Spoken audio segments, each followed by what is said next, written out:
Hey, welcome to the channel. Remember to like, comment, subscribe. So today I'm going to show you how to pre-treat using white vinegar, and then we're going to pressure wash this section of fence. We're going to make it look like brand new again. So what I did, I filled up this Zep bottle with just vinegar, but you could actually cut it 50-50. And then I'm going to spray the whole fence here to pre-treat it, and then we'll pressure wash it. Anything you see in the video is available through my store. After soaking the fence with the vinegar, the next step is to pressure wash.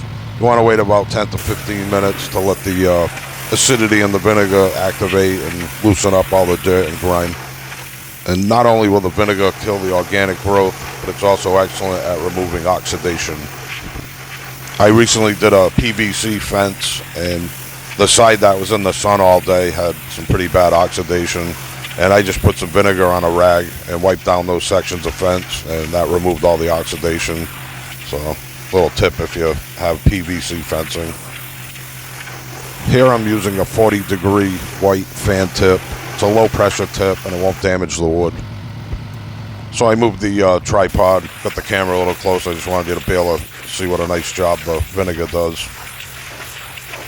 Now, normally I use Pool Essentials chlorinated liquid. It's a 10% sodium hypochlorite. But not all my customers want bleach on their jobs, so this is a good alternative. And if I don't use vinegar, I like to use mold armor. So give you a couple other alternatives from the bleach, the SH, whatever you want to call it, chlorine.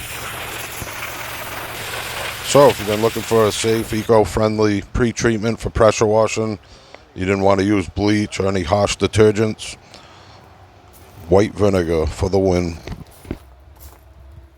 Hey, thanks for watching. Remember to like, comment, and subscribe for more pressure washing and painting videos. Have a great day.